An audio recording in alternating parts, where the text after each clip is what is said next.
rapid heavy. Team have to take But maybe Aerobeast is holding up though. Already. Got the record. But maybe Aerobeast. I'm not sure. Yeah, I really affect control. If they don't have a strength, keep it back. But what is the red one? Yeah, they're brawling. They're brawling. But I don't know if they're going to be stupid enough to go straight to the paladin.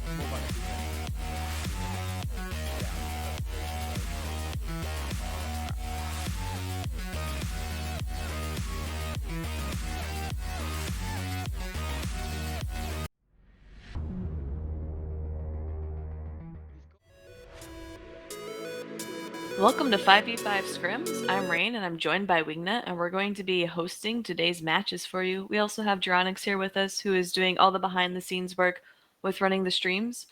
Today we have only 2 matches lined up, so not as intense as it was yesterday, but these 2 teams, Odin's Booty Call and Traveling Salesmen, have both volunteered to have us stream their matches as they play this week's rounds. Yeah, the bans are already starting at the moment, and I'm loving them so far. We've seen 2 Marauder bans already and the standard Balgorn ban. Yeah. Alright, so we've shifted to the draft. I know we saw in the intro those 2 teams and their captains. So why do you like these bans, Wingnut? Because essentially, screw Marauders. They're essentially just a bigger RR boat in the setup, and the Balgorn is always a good pick. It's not whether it can be super powerful, but more the fact that it has the ability to be so. It can screw over so many doctrines. It's a counter to so many ships. Even if it doesn't do it, it's still the threat of it doing it will always stop you. The second ban from them is Armageddon, so they do not want to see nukes, or at least long-range nukes. Yeah, these 2 battleship bans, really, they're control battleships more than the DPS/tanky battleships, like with the Golem and the Paladin. Yeah, one thing as well, I think the Armageddon as well is it's sort of like the Balgorn, but in a different way. You can do weird things with Ageddon. We've seen RR-Geddons, we've seen Smart Bomb/RR-Geddons, we've seen Nuding-Geddons, obviously. You kind of like, you can't really guess what they're going to be fitting on that ship. So yeah, it's very versatile. That is a valid point. And I think the Balgorn has been banned quite often in this tournament. Do we have, I don't know if we have any like offhand statistics to see, actually I'll pull those up. If we can see like how often the Balgorn actually wins, or if it's just more of that threat like you're talking about. I think like in the actual league, probably been like near 100% at this point, maybe 90, just because no one wants to really verse one. Yeah, its win rate's actually 62%. Its pick/ban priority is 91%, with the actual ban rate being 85. So you're absolutely correct with people fearing that sort of threat of the Balgorn. Yeah, it's as the guy said yesterday, it is a very powerful ship, and even with Tech 2, it's still amazing. And we're seeing a Gila ban from Red. Now that I was not expecting at all. And why not? Because when you're playing on the Red team, you get the very first pick, which means that if they leave Gila open and just like leaving other very powerful ships, like for instance, if you left the Geddon open, you could get the Geddon straight off the bat. It's not the best call with the Geddon, but a Gila fits so many comps, and for its price, it is a very powerful ship. So banning itself either means you don't want them to have it if you go for a different doctrine, or you're just clicking buttons. I don't know. Yeah, I'm very curious. I wonder if Traveling Salesman has a comp up their sleeve, and maybe I think the Gila is really strong counter to some of those smaller ships, especially like the remote rep frigates. So I wonder if they have that kind of in mind, which is why they banned it and aren't going to pick it, I would suppose. Crucifier ban is definitely interesting. I'm not quite sure what they're planning with that, but obviously they've got something in mind. And the first actual ship pick from Traveling Salesman is a Magus. Definitely a good pick for sure. So many things you can make use of it. Very cheap. Doesn't give away what you're doing. You can do anything with that ship still. You can even go shield if you're really crazy. Yeah, that is always an option, although I don't know how tactical that would be. I think that would just be more of like off the cuff sort of situation. Yeah, I mean, Magus gets a good drone base. You can even just shove a bunch of RR drones in there if you really feel like doing it. It's a ship that can just fit so many doctrines for this setup. And a Stork, so they're pretty much on the exact same thing, but the shield version. Maybe we're going to start seeing the buildings of a Fly Killer. Crucifier would definitely make sense for that, especially the Geddon and the Balgorn ban. Yeah, I felt like they kind of like showed their hand banning that Crucifier right away, because I'm not really sure if Crucifier is always the first one picked. But I think when you ban the Crucifier, you're saying, well, we're obviously going to do either like I don't know, like all turrets and stuff, and so therefore the enemy team can kind of maybe predict that and kind of predict your picks. I think the Crucifier ban itself doesn't point to anything in particular. Obviously, Crucifier can counter pretty much most of the ships you'll see. But the moment I see Stork, I'm immediately thinking shield. And when you're thinking shield and crucifier, you're thinking kite, you're thinking fly kill, you're thinking things that's going to try and stay away. So they might have maybe like showed their hand a bit too much. And we're seeing a rattlesnake. Wow. Rattlesnake Scorp Navy. Oh baby, that is a power move. I feel like Both your those ships made it prediction. through. I feel like your prediction of shield, because unless I'm crazy, aren't the Rattlesnake and Scorp Navy normally shield? Like, Yeah, they are. That could be like this could be the most hilarious way of just like stealing their potential like picks. Like you see Stork Mel and you're thinking, oh, they're going shield ships. Let me just grab those for you. yeah, That for is that's beautiful. As said with the Magus, don't forget the Magus is generally an armor ship, but now you're putting it with 2 shield battleships. So you could have you could essentially surprised the other team, going, "Well, I've got a Magus. I'm definitely going to be flying armor." Nope, never mind. Oh yeah, so we got it called out. Apathetic Brent in chat. Sorry, excuse me. Actually gifted a sub to Macedonsky, I believe I pronounced your name correctly. So thank you for that, Brent. An Ishtar pick from Odin. They've got something planned for sure. They've got something going here. Though I'm maybe guessing that maybe the Rattlesnake and Scorp Navy stolen from them might have changed their plans. Unless everyone's just playing a different game. Like maybe that Magus and Stork are backwards and the Traveling Salesman actually picked the Stork and Odin's actually picked the Magus, because I'm very confused right now. Me too, especially like I'm trying to think. So the worm hasn't been banned, and we all know how great the worm is. So I'm thinking instead of a Merlin, why didn't blue team pick a worm? But maybe they I were will say, I'm going to put my money on it now. I think we're going to see a worm ban from blue, or they're going to pick it on the very first pick there, because red's only got 12 points. A worm's cheap, and good enough you can grab it. You can also grab a destroyer or a destruction frigate as well after, like a vigil fleet. I think Traveling will either try and grab the worm if they can, or blue will ban it. Yeah, so we will say blue also gets the first pick too when we come back out of these bans. Exactly, yeah. So if they don't ban it, they might just take it for themselves. Yeah, So and I don't think they will, because that's a lot of wasted points. A lot of wasted points. So do you think it was could it potentially hurt the red team having, kind of shown their hand so much within the first pick phase? Because now they only have 12 points, but they are going to be working against 2 bans potentially. Yes, but as you can see, the first pick they've banned is the Hyperion, which is a kind of a ship that can almost stand against the Rattlesnake and Scorp Navy. I think the second ban might be like a Vindicator, to try and just fully lock that out. I think maybe Vindicator could probably work in this. It's going to have a hard time, but you have to try and beat these like really powerful shield battleships somehow, and Blaster Brawling is the way to go. Yeah, that's for sure. And I'm interested because if Odin's Booty Call actually picks the worm, that only leaves them like 50 plus points. I know, yeah, it's not going to work. They would just waste so many points not picking something I would say worth more. Yeah, I'm trying to think what they're going to go for. They can't go 2 battleships. They can obviously go twin battle cruiser. That's not worth it. They can go a pirate faction battleship mixed with perhaps a pirate cruiser. They've definitely got some options, but it's kind of like figuring out what's their best option here. I'm thinking maybe Mega Navy for a Navy faction ship, and then grab like a Tier 1 battle cruiser behind it. Just you do YOLO in there. Yeah. These guys are taking their sweet time. So if you look, they only have like 30 seconds or close to 30 seconds. Mega. Hyperion Mega, interesting. So you called them on the sort of the blaster boats. Yeah, I was wrong about the Vindy, but Mega is definitely, that makes a bit more sense to me, I think, because they are far cheaper. And Odin do want to bring like as many ships as they can with high DPS, so a Mega is a lot cheaper on points, but has that really high DPS that we see from, of course, Blaster Brawlers. Daredevil ban, so they're banning out the best tackle they can find. Yeah, Punisher, Daredevil are both really strong. I'm surprised at the no worm ban, although I guess in this setup, if they're going for a larger sort of, what do you call it, like end picks with the Dominix. What? Oh my god, I've entered La La Land. What's going on here? They've got something up their sleeve. So that is a different pick for sure. I love seeing Dominixes in this. Just like the Armageddon, you can fit it 10 different ways. They all work, but here it's got to be like some crazy ass DPS fit, surely. Well, yeah, in my experience with the Dominics, especially because T2 sentries are allowed, they give you a lot of projection for just like absolutely not moving. So when you warp in, you just drop the sentries, and then as long as you can tank or do remote reps or smart bomb newts, you're able to just dominate the field. Exactly, yeah, and that's the thing about it as well. It can also be a RR dummy while still having sentries. It can do very well in those like hybrid setups where it can rep your friends, it can nude out the enemies, it can smite bomb off drones while at the same time it's doing like 400 DPS at range without even trying. Of course, once you start fitting DDAs, it starts getting really scary. Yeah. So, how do you feel about the last two picks from Traveling Salesman? Yeah, how it makes sense. It's all the dummies. Okay, cool. We can bring a bomber to try and hurt that. I mean, Ishtar and a Stork and a Merlin are going to try and ruin that Hound's day. The Kestrel, I feel like, is just a meme. I guess that's what they had left, I guess. Don't know. Yeah, I suppose although, it goes well.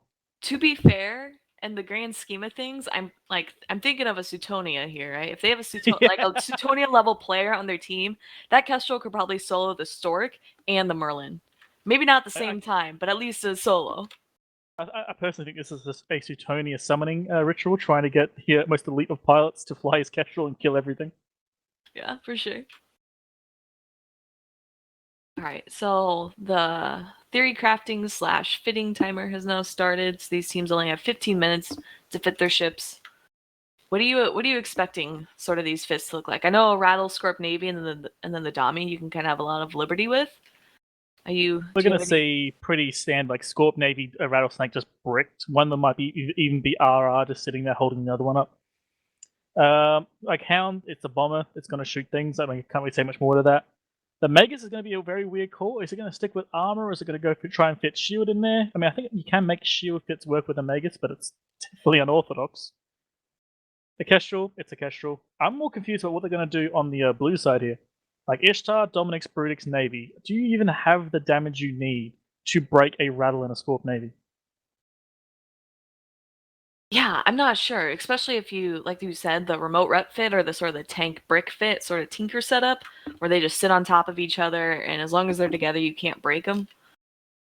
I think the one possible thing Odin can maybe try is perhaps doing an RR dummy to keep their boys alive. Because I'm willing to bet that Rattlesnake and Scorp Navy will be cruisers, so they can just sit at any point in the arena and reach out and touch somebody. So I'm thinking maybe an RR dummy to try and like counter that and keep their boys alive. But if that happens, they're just gonna start shooting the dummy instead. Yeah, and Dommies can be tanky, but not as tanky as like a Rattlesnake, I don't think. Oh yeah, like, the fact that Rattlesnake and Scorpion Navy made it through the bans is definitely like I don't know if you'll call that like a misplay there. Scorpion Navy is really powerful, so is the Rattle, but banning Baal Geddon makes sense. I think the Cruci ban there is probably the one thing they probably shouldn't have gone for. Yeah, that one feels a bit out of place. And also, especially because they're using a full drone comp besides that Brutix Navy. And as far as I'm aware, drones aren't really deterred by tracking disruptors. Or like, even if they are, like if you drop 5 sentries, that's 5 different targets that the Crucifier would then have to TD. So that doesn't really make a lot of sense to me. Of course, the one side thing that might have happened here, as we said before, they were going Stalk Mill, they were going Shield, they were getting ready to go for the Rattle Scorp Navy. And the Traveling Salesman stole that from them. Because that Crucifier would ruin a Rattle and Scorp Navy's day if it got close enough. Guidance Disruptors would just ruin it. Especially if they're firing crews. Yeah. So do you think maybe instead of like teams having elite tactic up their sleeve, that they're just attempting to pick and ban to try and outplay each other and kind of ended up with what we see on the screen here? I think on Odin's side at least, they're probably expecting these two comps, but in reverse. They were expecting the Rattle Scorp Navy against maybe, for instance, Brutix Navy and Ishtar, and they got the exact opposite of what they were planning. I mean, I could definitely see that. I'm definitely curious, like, this is the part I'm kind of worried about. Was Traveling Salesman planning the Rattlesnake Scorp Navy, or did they see it coming and steal that? Like, if they did, that is a beautiful call. Like, I love the fact that they would have done that, but maybe they were playing it the entire time anyway. They saw that they'd made it through and was playing to grab them. I mean, not sure. I could see it both ways, but is it really beneficial to try and take ships even if you're not prepared to field them? Like, I'm not sure how great of a tactic that is. I mean, I've seen it, with other things, especially like other tournaments and whatnot, where you try and take something just so your enemy doesn't have it. But how does it, like, can it sort of backfire on you in this situation? I mean, it's kind of hard to see how it would, because essentially Odins were going for the exact same thing. They were going for a command destroyer, a frigate, for instance, Traveling's got the Kestrel, and they were going to grab their 2 major battleships. And they even banned the Crucifier, making sure those battleships would be strong. They banned the Baal and the Geddon that would, obviously control them from ranges. So they were getting this all prepared for them. And Traveling Salesmen saw that and went, well, hold on. If they're going to do this, how do we counter it? We've got a better idea. Let's just take it for ourselves. There's nothing to counter it. There's no DPS left to really fight it. And it looks like Odin was already planned to go for it. So it's the best way that they get the best ships out of this current scenario and deny it to the enemy, that is like a two-pronged attack. I love it. I'll agree, but they also have a Magus, which doesn't get the shield bonus links. And without the shield bonus links, especially because links are very critical in some of these Tinker setups, I feel like they've almost like gimped themselves or like put themselves at a disadvantage. Well, true. Think about it on the opposing side too. Odins are also gimped. They've now got a Stalk with a armor setup. To be They'll fair, obviously though, get spare mids. They'll obviously have the spare mids to try and jam ECM and other stuff in there, but they're sort of like, okay, well, we pretty much make both of our command destroyers suboptimal, but in return, we get the powerful battleships. okay, I can see that. Although I have seen shield Ishtars and shield Damis as well. Though not really, I mean, I don't want to like use Tranquility as an example. I'm not really thinking of that perspective, but I know you can fit them a lot easier than you can some of these other ships like a Armor Kestrel or anything along those lines. Oh yeah, that's the beauty about Ishtar and Dominic's too. If you go for shields in the mids and ignore tackle, you can still have ridiculous DPS, and it will still apply because drones are bullshit. Yeah. So they can still put out like a lot of DPS. I think last I checked, this could be entirely wrong. Ishtar's like 900 with heavies, or maybe far more. I'm going off like old numbers in the back of my skull right now. Yeah. I mean, Ishtars are strong, definitely. I want to call out Mystical Might, who has actually joined us here at the desk. Hey, Misty, how are you? Hey. Calling out has different connotations, by the way. As opposed to just introing. No, dude, you're getting called out. Roger that. Do you Thank you have? very much. Yeah. Do you have the draft open? Do you want to participate in our little discussion? Yeah, sorry, I just jumped in.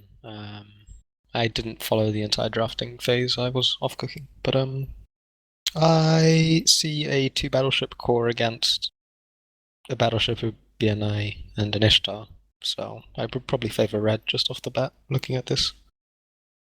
How do you Definitely, I feel? agree with you there.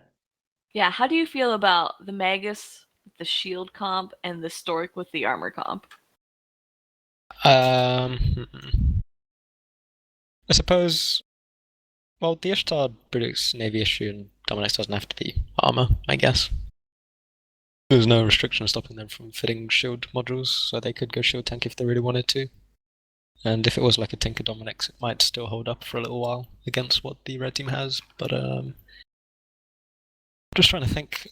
It seems like the Magus and the Stork were both like deny picks, perhaps, or perhaps they went in with different game plans in mind and ended up having to switch their plans midway through, depending on bans that they ran into, or some of the picks that the enemy team put out. So I don't think the type of command desi actually matters that much, really. It's still able to provide some good links. It could be E-War bonuses, it could still be armor links if it's a Stalker shield links if it's a Magus, it just won't be bonused. But it will still provide something for the teammates and to help them tank better. Okay. No, so I think Wingnut, that's exactly what you were saying too, right?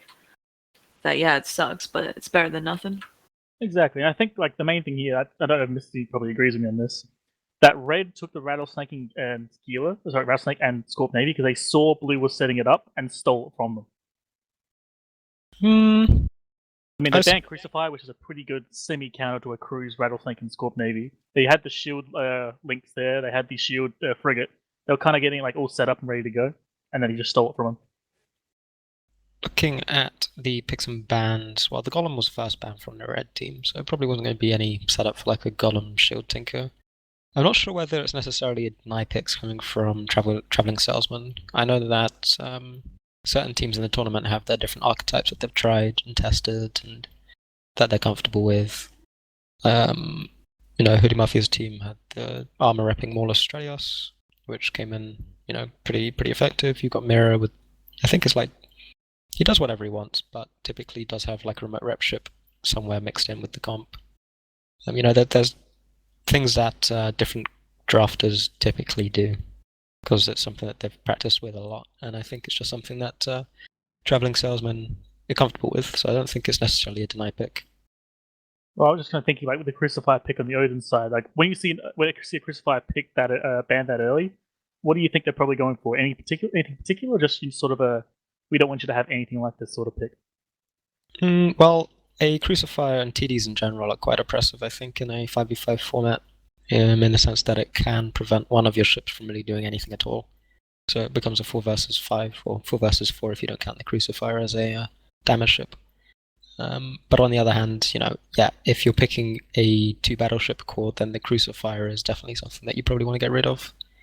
Because when you pick a 2 battleship core, you don't have anything else that the Crucifier really needs to track and disrupt. So you focus all of your damage into 2 core ships, and then you only have to deal with 2 core ships to prevent that damage from coming out. Just trying to think about what they could have been doing. I suppose a Crucifier ban predominantly helps a 2 battleship lineup, but it could also help, I guess, like BC spam. Or, we see a Hyperion and Megathron, both of those would have been pretty screwed over by a Crucifier as well, if they were going for tanky battleship armor rush with blasters. So you're thinking maybe Crucifiers is a good way to ban anything. Sorry, Crucifier bans to stop anyone stopping a twin battleship core, perhaps? Because I think BCs could probably just power through that. There's 4 of them, but twin battleship, as you say, would be kind of screwed. I think it would predominantly benefit a 2 battleship core if you ban things like Crucifier, or, depending on the type of setup you're going for, you might want to ban the Griffin if you're not going to have missile spam that can reach most of the edges of the arena. I think that the Crucifier ban can also help with BNI comps, or hack rushes where they get on top of one target, and they need to stay on top of that target, and that means that everyone else on the enemy team can burn away from them. If you have a Crucifier against that, while it doesn't prevent them from putting damage on that main target that they get on top of at the beginning, they can't apply damage to other targets on the enemy team while they're burning. So it limits their effective combat range because they have close range weapon systems. But yeah, I think it predominantly helps the 2 battleship core. Or it would predominantly hamper if it was allowed to be picked. Yeah. Like I say, I also love my twin battleship cores, so I'm glad to see it working here. But speaking of battleships, what do you think this Dominic's going to be fitted with? We thinking RR, we thinking max DPS with drones, armor, shield? I would like to see it fit with maybe RR or maybe nukes. And I think the best way to deal with a 2 battleship core, especially if there are remote reps coming out from the 2 battleships, is to bump, or to limit the effectiveness of cap transfers, or to dictate ranges, I guess. So with most of the Tinker setups that we've seen so far, they are reliant on that cap transfer to come out from some of their core DPS ships onto that logistic ship. And if the cap transfer chain is broken, then the logistic ship has difficulty running some of its modules. It can fit local cap, so cap boosters, batteries, whatever else it wants to, but without the cap transfer, it gets pressured significantly more. So being able to perhaps bump a ship out of position, apply lots of newts from your Dominics onto their remote rep ship, and prevent them from getting back to each other with tackle, would be a good way of trying to counter a Tinker. Obviously, that ignores the fact that they're going to have screen. So you've got the Magus, you've got the Kestrel. Both of those are going to be assigned to stopping you from getting on top of that battleship core as quickly as possible, and it may prevent you from using your prop mod to actually bump these ships. So I guess it doesn't matter, I think, what they do, newts or RR, they need to think more about positioning on grid and preventing the enemy team from doing what they want. You got me excited thinking of a giant bump from a Dominic's pushing a Golem or Rustic out of the arena entirely. That's a big potato. It's I've always liked bumps as a kind of like PvP mechanic, even in typical nullsec brawls, or if it's against like cap blobs, things like that. It's possible, sure, you're not going to be able to break a bunch of carriers under fax reps with like 10 guys, but you bump a carrier 100 and something kilometers away, and it doesn't have reps anymore. So the bumps are really effective in small gang settings, I think, where it allows you to change what the grid looks like as opposed to just playing around it, which I think is something that people need to take into account more. So it's been something that I've always been a fan of since I was living in the Augur in the faction warfare days, bumping people off of the undock. So And I Yeah, think I've we've got good memories seen- of bumping for sure. I'm pretty sure we've seen, maybe not in this tournament, but other tournaments, like when folks try to MJD and their battleships and then they get rammed and pointed out of the arena and suddenly they just jump themselves out of the arena and boundary. We've seen it before, so it's a very valid tactic. And additionally, Amelia has joined us as well. I believe he's actually part of the Traveling Salesmen's team. So Amelia, how are you? Good, you know, I was thrown on the bench. It's a hard life. Someone's got to live it. You can come here and just smack talk your team with their Magus, Rattlesnake, Scorpion setup. Yeah, I'm just, you know, doing 20-to-1 odds on Casper not boundering, so if you're interested, hit me up. I gotta ask you, were you there for your team picking those bands? Like, did you hear the thought process behind it? Yeah, we were all part there. I gotta ask it because I really want to know. Was picking the Rattlesnake and SNI a denying the enemy team them, or was it actually intended? No, that's just something that we thought was strong versus that Stork Merlin, you know, good setup. It's very strong, you know, some of the 2 strongest shield tanking ships. Surprised they weren't banned, and we just grabbed them. Can't tell if you're being really sarcastic or not. No, Yeah. well, being straight up. I mean, But that's we'll valid. forgive you anyway. We can always discuss it sort of after the match too when it's not as critical, sort of, what do you call it, like OPSEC information of your tactics. No, I think this will be a fun match. Speaking of the match, actually, we do have the players on grid. Not sure if you guys are actually on the field. They're getting all set up so we can go to the arena now and do some commentary. Wingnut, take it away. Oh boy. Well, I'm loving the center of this arena right now. Welcome to this first match today. We have 3 battleships at 0 on this arena. I also have a battle cruiser joining in too. Do you want to run us through the team, Miss Rain? Yeah, so the Traveling Salesmen's team all worked in at 0. Well, most of them at 0. So the Kestrel and the Hound, those frigates are far away. But like you said, those battleships are sitting at 0 with the Magus at 30. So that way, when he pops his links, everyone gets affected. And then Odin's Booty Call also warped in at 0. Their battleship battlecruiser core with the Ishtar, Stork, and Merlin at 20. I gotta say, I'm looking at that Dominic's. There is exactly 0 guns fitted as expected. So that means, what is it? Newts, RR, Smart Bomb. This is going to be glorious. I'm looking at a lot of DPS. I'm actually really excited. So the match has started, and we can watch these ships just kind of sit on top of each other and duke it out. We did talk about like the Dominics potentially dropping sentries, which really kind of suck at close range. So Ooh, I'm seeing Newts. Dominic's has got a bunch of Newts, I believe, on that Rattlesnake. Looks like Rattlesnake is primary. Dominic's is being shot as well. Shooting straight through shields, shooting straight through armor. He's now approaching Hull. And that looks like a Hull dummy. yep, he is. And the Rattlesnake is not doing too well. Looks like the Brutix actually has him tackled as well. Watching the Scorp Navy kind of just sit there, try to get close to his buddy. Ooh.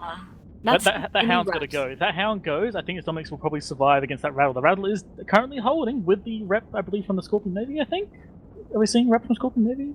I Yes. No, we're Oh, not. there No, are? never mind, we're not. Okay. We're Okay. not. No, I'm an idiot. Sorry. Yeah, I wasn't able to see that. The Hound is also just flying on his own, not really taking damage from it looks like anything. There does seem to be drones out, sort of duking it out. Like That Rattlesnake is still tanking. The Dominic's is going down. They haven't made any progress on that Rattle. He's still holding him exactly where he was before. This is not looking good. yeah, he is getting neuted the heck out. But the good thing about missiles is that they are unaffected by newts. Ooh, this is just not pleasant at all. That Rattlesnake is just sitting there under this Dominic's and just not caring at all. He is going low shield now though, so he must have run out of his charges or perhaps been neutered out. They got one chance here with this Dominic's to make this work. So he's got to overheat. Well, you can't overheat drones, but overheat prayer, overheat everything. British Navy's got to overheat everything. This is their one chance to kill that Rattlesnake. Yeah. And so as this battleship brawl is going on, this Merlin has decided to attempt to fight that Kestrel and Magus 1v1, and he is currently losing. Although the Hound is dying to someone's drones. There was maybe from the Ishtar, I'm not quite sure. Well, Merlin's about to go down. Hound's getting pretty low, but that Dominic's has got a sliver of a hull left. And there he goes. Oh, just as the rattlesnake is half armor. That's so close. I wonder if the Brutix can finish him off. Oh man, I don't know. Like Brutix, Navy plus Ishtar. If Ishtar can bring over a bunch of heavy drones on this, they could maybe still break through it. But that rattlesnake is now tanking. The nuke's gone from the Dominix is now gone, so he may be able to just straight up tank these guys. Yeah, although the Brutix itself does have newts on his own, but they're not as much as the Dami had. Yeah, I mean the Brutix maybe got one newt, maybe two, whereas the Dominix I think was fully newt fit. Yeah, for so sure. That's a lot of pain. And that rattlesnake is tanking. Yeah, I think that's right there is just GG. There's nothing they can do. Yeah, so I'm not quite a Tinker setup, but at the same time, these guys are the battleships are absolutely dominating. I think they're in a situation where they didn't even need to tinker. Like, Dominix is not high DPS, neither is an Ishtar, neither is a BNI, it's generally just very tanky. They didn't need to have a cap chain or RR, they can just sit there and just personally tank off their own capacitors. Do you think if the Dami had fit maybe blasters or something along those lines, that it would have done more damage than that full set of newts? I don't think so. I think the newts turned the rattlesnake off for a while back. You saw his armor just drop because he finally lost his shields because it couldn't run a shield booster. And the moment the Dominix died, he capped up and kept going. So I think the newts were required, but they just didn't have enough DPS in their doctrine. Maybe the drones they spent chasing the Hound could have been better on the rattlesnake, but I don't know, man. It's a hard pick there. I don't think they have the DPS to make it work. Yeah, so Brutix Navy down, so all that's really left is the sort of clean sweep from the traveling salesman's team. The Hound was dying pretty well, but he either cleared those drones or they pulled the drones, and he is sitting pretty now, 50 kilometers off. I might be wrong, but I believe that Hound is 10 men. I think so. So he's just chilling. I might be entirely wrong there. Just brick flying around this arena. Pretty much. Ain't nothing better than a brick. Yeah. Now it's an Ishtar versus the world, and there's no way that's going to work. Yeah, I mean, Ishtars can be some strong solo, but not against a full, like not against two battleships. Although he may be able, depending on how his set of drones, he might fight some of these small ships off pretty easily. I mean, yeah, he could kill the Kestrel. It's right there. Come on, you can kill Suetonia. Wait, that's not Suetonia. Never mind. Yeah, Suetonia is sadly on a different team, and I know in his matches yesterday he did not get to fly that Kestrel. Yeah, he flew a bomber though, and there goes the Ishtar. That was unfortunate. It was a clean sweep there, but